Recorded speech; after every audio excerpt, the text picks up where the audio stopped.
Roda. Ngayon ay gagawa ako ng lumpia toge. Ang ingredients natin ay, ito yung ginawa kong toge, di ba? Nakatipid pa ako. Mahal na to pag binili mo sa mga mall. Ito toge, repolyo, carrots, tsaka giniling, na baka ito lang yung available, so baka lang. Tapos, sibuyas at bawang, para hindi kami aswang. So ngayon magigisa na ako.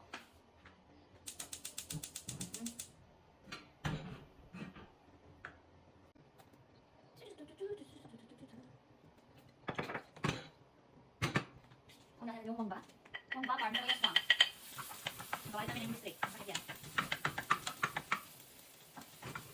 Sibuyas.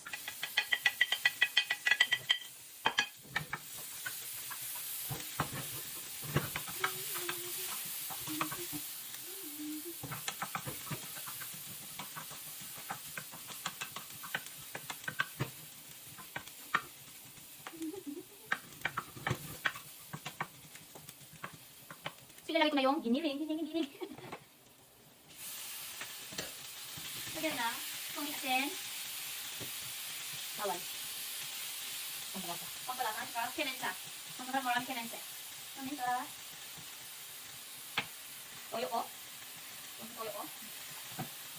Lagyan mo toyo ko. Lagyan yung fried kabilo. Toyo na wala. Ibigay natin yan. Para magkaroon. Yung lasa. Balansi.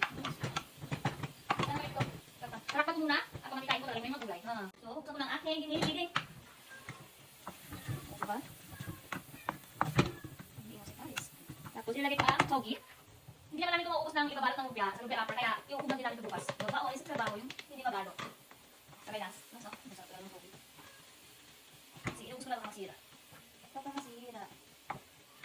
Sabay na yung carrots. Ang carrots ay